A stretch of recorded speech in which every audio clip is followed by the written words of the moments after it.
1567년 남편에 대한 살해 의혹에 시달리던 스코틀랜드의 여왕 메리 스튜어트가 폐위되면서 이제가 도를 지난 왕세자 제임스가 뒤를 이어 왕위에 오르니 그가 바로 한낱 개인의 파란만장한 삶을 영위한 것에 불과했던 어머니와 달리 일국의 왕으로서 세계 역사에 거대한 영향을 끼치게 되는 제임스 6세였습니다. 그러나 왕이 아직 고작 1살에 불과한 어린 아이였던 만큼 어린 제임스를 대신해 삼촌 모레이 백작을 비롯하여 4명의 귀족들이 잇따라 스코틀랜드에 섭정을 지냈으며 어린 제임스는 가톨릭을 고수했던 모친을 폐위시킨 세력에 맡겨진 만큼 독실한 개신교 신앙의 토대 위에서 양육되었고 이러한 배경은 훗날 그의 전 생애와 그가 왕으로서 이루게 될 수많은 업적에 큰 영향을 끼치게 됩니다. 너무도 이른 나이에 양 부모와 모두 비극적으로 이별하고 위태로운 권력 속에 놓인 비운의 어린 왕이었으나 그래도 스코틀랜드의 통치 세력은 제임스에게 왕으로서 그의 지위에 걸맞는 훌륭한 교육과 문화적 혜택을 충분히 공급해 주었기에 다행히도 제임스는 경건한 신앙과 폭넓은 지성을 갖춘 훌륭한 청년으로 자라날 수 있었는데요. 그러나 그가 성장하는 동안 실질적인 통치권을 둘러싸고 귀족들 간의 권력 다툼이 섭정기간 내내 극도로 심화되었기에 잉글랜드에서 그의 어머니 메리가 모반 혐의로 처형당한 1587년 22살이 된 제임스는 이제야 비로소 왕으로서 확실한 통치권을 가져오게 됩니다. 그렇게 진정한 왕으로서 통치를 시작한 제임스는 곧이어 덴마크의 왕 프레드릭 2세의 딸 앤과 결혼하였으며 잉글랜드의 왕위와 관련된 머지않은 미래를 내다본 그는 그의 대모이자 육촌 이모인 잉글랜드의 여왕 엘리자베스 1세와의 매끄러운 관계 유지를 위해 그의 어머니 메리가 모반 혐의로 사형 선고를 받은 당시에도 형식적인 사형 면제만을 요청하는 등 작은 기억조차 남아있지 않은 생모의 죽음을 방조할지언정 엘리자베스의 심기만은 건드리지 않기 위해 그리고 방해자가 없는 자신의 안정적인 잉글랜드의 왕위 계승권 확보를 위해 조심스럽고 약삭빠른 현실주의적인 태도를 취했습니다. 그렇게 시간이 흘러 그의 이러한 피나는 노력의 결과로서 제임스 6세가 스코틀랜드의 실질적인 왕위에 오른 지 15년 만인 1603년 40여 년간 잉글랜드를 통치하며 눈부신 발전을 이룩한 엘리자베스 1세가 향년 69세의 나이로 사망하면서 그녀의 직계 자손이 없었던 만큼 마지막 남은 투뎌 왕가의 유일한 후손이자 북외와 목의 양쪽으로 모두 잉글랜드의 왕위 계승권을 갖고 있던 단리경 헨리 스튜어트와 메리 스튜어트 사이의 유일한 자녀 스코틀랜드의 왕 제임스 6세가 잉글랜드의 새로운 왕위에 오르니 그가 바로 잉글랜드 스튜어트 왕조의 시조 제임스 1세였으며 장미전쟁의 결과로 탄생하여 118년간 잉글랜드를 지배하며 영국 역사상 최초이자 최후의 그리고 최강의 절대 왕권을 누렸던 튜더 왕조는 이렇게 막을 내렸고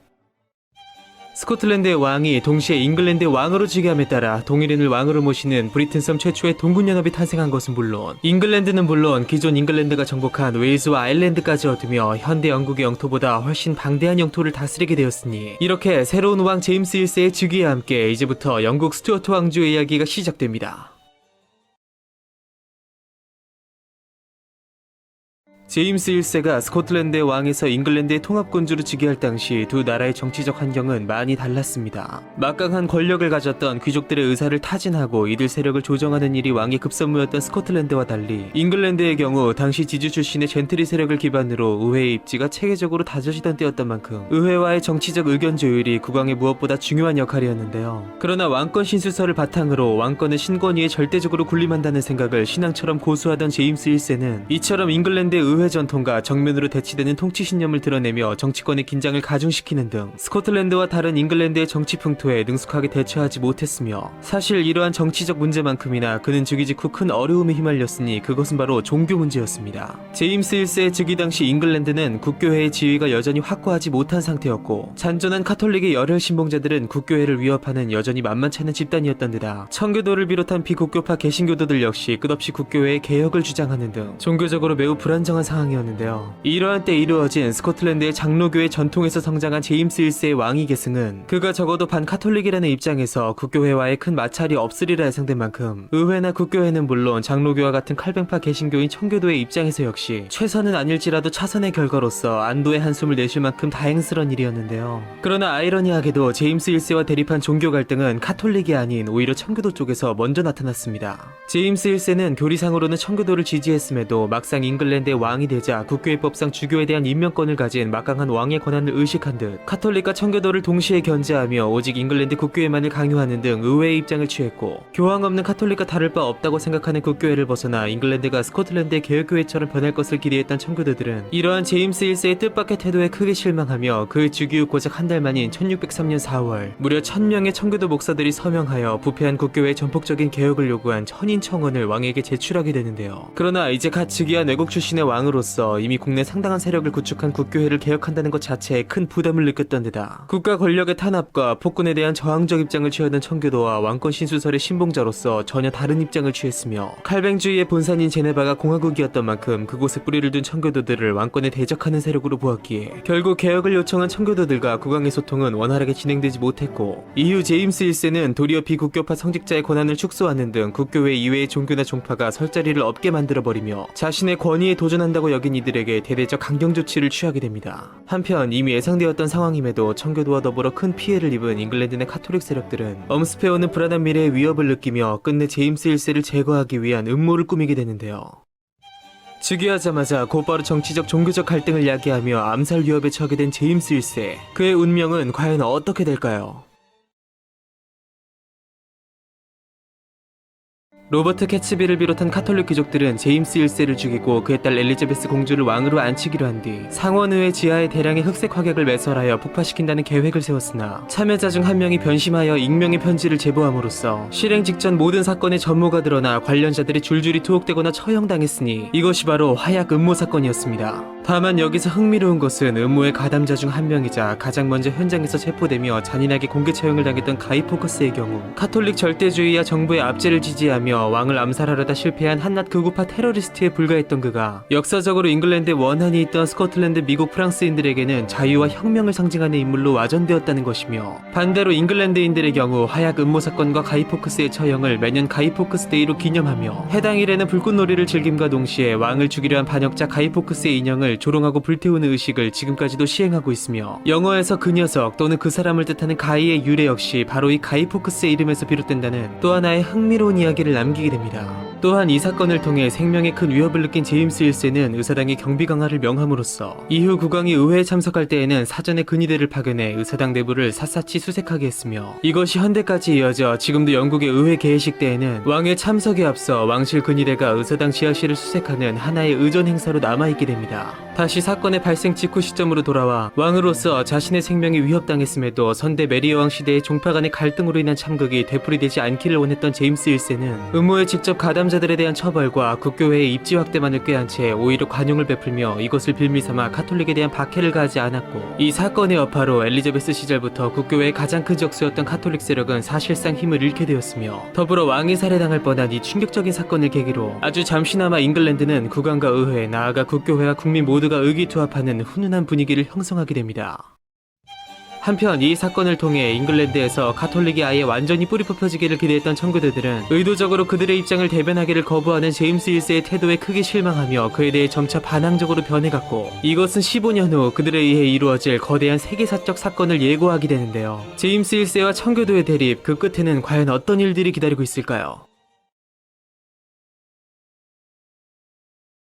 화약 음모 사건 이후 2년 뒤인 1607년 115년 전 크리스토퍼 콜럼버스에 의해 최초로 발견되었으며 18년 전 선왕 때도 한 차례 식민지 건설이 시도된 바 있던 아메리카 대륙에 제임스 1세는 본격적인 식민지화를 목적으로 런던에 이를 위한 회사를 특허하였고 회사가 보낸 식민지 주민들이 현재 미국 버지니아 지방에 영국인 정착지를 설립하였으니 이것이 바로 영국이 아메리카 대륙에 건설한 최초의 영국 개척지이자 그들의 왕 제임스 1세 이름을 따서 지어진 제임스타운이며 현재 전 세계적으로 11개 나라에는 물론 미국에만 무려 19개가 존재하는 동맹의 도시 제임스타운은 바로 여기에서 유래됩니다. 또한 이 제임스타운의 건설자이자 미국의 북동부 지방을 이르는 뉴 잉글랜드의 명명자 존 스미스가 이곳에 있으며 잠시 인연을 맺은 것으로 전해지는 원주민 여인이 바로 그 유명한 포카혼타스이며 그들의 이야기는 먼 훗날 동명의 애니메이션을 통해 세상에 널리 알려지게 됩니다. 한편 잉글랜드에서는 국교회를 강요하는 국왕 제임스 1세에 대한 청교도들의 불신이 커져가는 와중에 제임스 1세 역시 교황의 추종자 카톨릭과 광신적 청교도들은 양극단의 멍청이들이라며 배격하면서 이들의 갈등은 점차 커져만 갔는데요. 훗날 카톨릭과 개신교를 지지하는 국가들 사이에 일어난 독일의 30년 전쟁이 터졌을 때도 전쟁의 시발점이자 그의 사위인 프리드리 5세가 패망의 위기에 처하며 그에게 원조를 요청하였음에도 당시 유대 관계를 맺고 있던 스페인을 의식하며 강 건너 불구경하듯 소극적인 태도를 취했고 마치 여기에 한술 햇볕을 덧뜨듯 찰스 왕세자를 가톨릭 국가인 프랑스의 공주와 결혼시키면서 그에 대한 청교도들의 반발은 더욱 거세질 수밖에 없었고, 제임스 1세 역시 강경 대응하며 끝내 청교도식 예배를 금지하는 탄압을 하기에 이르렀으니 결국 1620년 왕의 이러한 종교 박해를 참지 못하고 메이플라워 함선에 올라탄 분리파 청교도 100여 명이 영국을 떠나 신앙의 자유를 찾아 현재 미국 매사추세츠 플리머스에 도달하였으니 이들이 바로 필그림 파더스이며, 이들이 개척한 플리머스 식민지가 앞서 개척된 버지니아 식민지와 더불어 훗날 13개 식민지로 발전하여 결국 영국으로부터 독립을 선포 8년간의 전쟁 끝에 자유를 쟁취하게 되니, 이것이 바로 세계 최초의 민주주의 국가이자 훗날 초강대국이 되어 세계 역사의 최종 승자로 우뚝 서게 되는 아메리카 합중국, 즉 미국이었으며, 이처럼 현 미국의 모태가 된 제임스타운을 건설케 하고 신앙의 자유를 억압함으로써 미국의 정신적 뿌리가 된 청교도들을 떠나게 한 제임스 1세는 사이반 타이반으로 세계 최강대국 미국의 탄생에 있어 결정적인 역할을 하게 됩니다. 한편 다시 왕과 청교도가 한창 대립하던 시점으로 돌아와 가톨릭과 청교도로부터 끝없이 불만을 사고 정치적으로 위협까지 받는 상황에서 제임스 1세는 상황을 타개할 방책으로서 무엇보다 외부 세력에 휘둘리지 않는 독립적인 국가적 종교적 정체성을 확립하기 위한 국교회의 근본적인 개혁을 추구하게 되는데요. 이 개혁의 방향이 곧 지금 현대 성공회의 모습, 즉 신학적으로는 개신교의 것을 따르되 가톨릭과 같은 교회 조직은 유지하는 것이었습니다. 또한 제임스 1세는 이러한 개혁의 일환 중 하나로 가톨릭과 청교도, 국교회 모두를 충족시킬 수 있는 훗날 전 세계적으로도 큰 영향을 끼치게 되는 한 국가적 사업을 꾀하게 되는데요.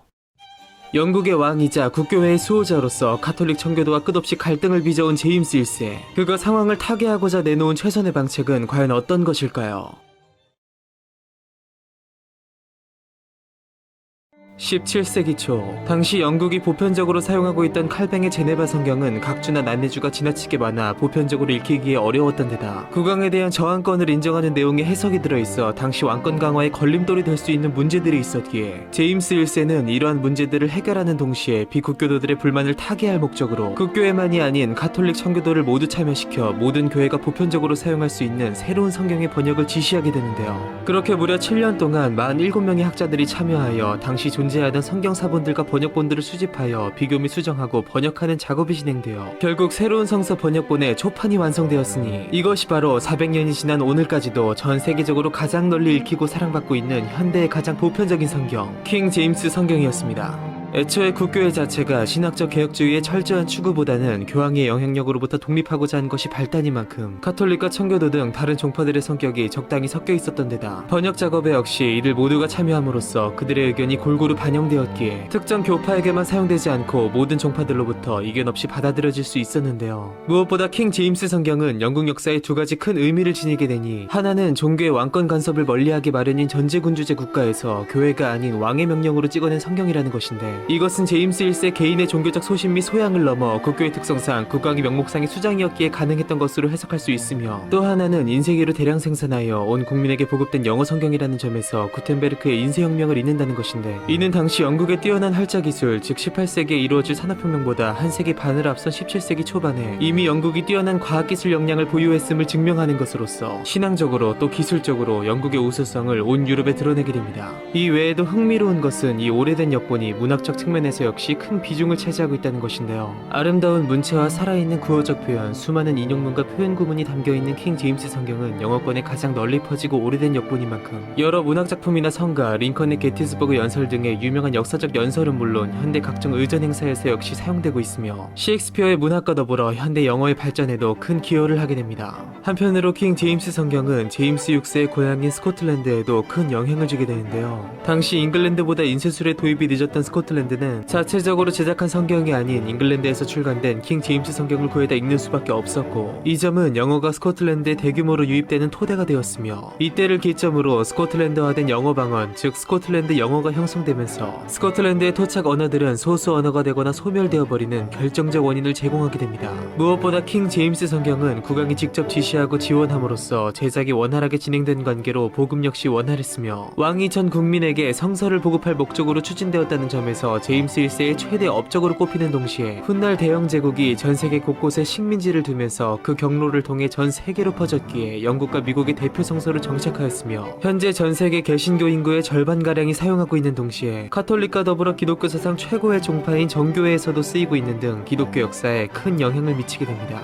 그러나 이러한 위대한 종교적 업적에도 불구하고 왕권 신수설을 주장한 제임스 1세는 자신을 법보다 높은 존재로 여겼으므로 세속 권력은 주님의 법 아래 있으며 합법성 안에서 제한됨을 주장한 젠트리 청교도와 끝없이 대립할 수밖에 없었고, 때문에 이들이 다수를 차지한 의회와 심하게 대립하며 일방적으로 의회를 해산시키는 등 온갖 파란을 일으켰기에 그가 잉글랜드의 왕으로 재위한 22년 동안 의회는 단 4번밖에 열리지 않았는데요. 이것은 그의 아들 찰스 왕세자가 훗날 왕이 되어 맡게 될 피할 수 없는 운명의 간접적인 원인으로 작용하게 됩니다. 국가와 국민을 위한 성경 번역이라는 위대한 업적을 이루어낸 제임스 1세. 한편 그가 잉글랜드의 왕으로 재위한 20여 년은 국왕인 그를 중심으로 정계, 문학계, 탐험계 등 여러 분야에서 수많은 인물들이 활약하던 시기였는데요. 그들은 제임스 1세와 관련하여 어떤 흥미로운 이야기들을 남겼을까요? 인도를 준다 해도 셰익스피어와는 바꾸지 않겠다, 이 명언 때문일까요? 영문학은 물론 세계 문학사상 최고의 극작가로 평가되는 윌리엄 셰익스피어는 흔히 엘리자베스 시대의 인물로만 인식되는 경향이 있으나 그는 여왕의 사망 이후에도 제임스 1세 치하에서 극작가로서 꾸준한 활동을 이어갔으며, 제임스 1세 역시 그를 선왕 못지않게 특별히 아끼며 셰익스피어의 글로브 극장을 왕실 극단으로 승격시켜주는 등 시종일관 지원을 아끼지 않았고, 이러한 든든한 지원 속에 셰익스피어의 가장 유명한 4대 비극 중 햄릿을 제외한 맥베스, 오셀로, 리어 왕이 모두 제임스 치하에서 탄생하였으며, 특히 셰익스피어는 맥베스에서 당시 스튜어트 가문의 조상으로 여겨지던 벤쿠어를 선역으로 등장시키며 극중 마녀의 예언을 통해 그의 후손이 왕이 될 것이라는 내용을 넣는 등 자신의 열렬한 후원자 국왕 제임스 1세와 스튜어트 왕가를 향한 노골적인 아부와 사심을 드러내기도 했습니다.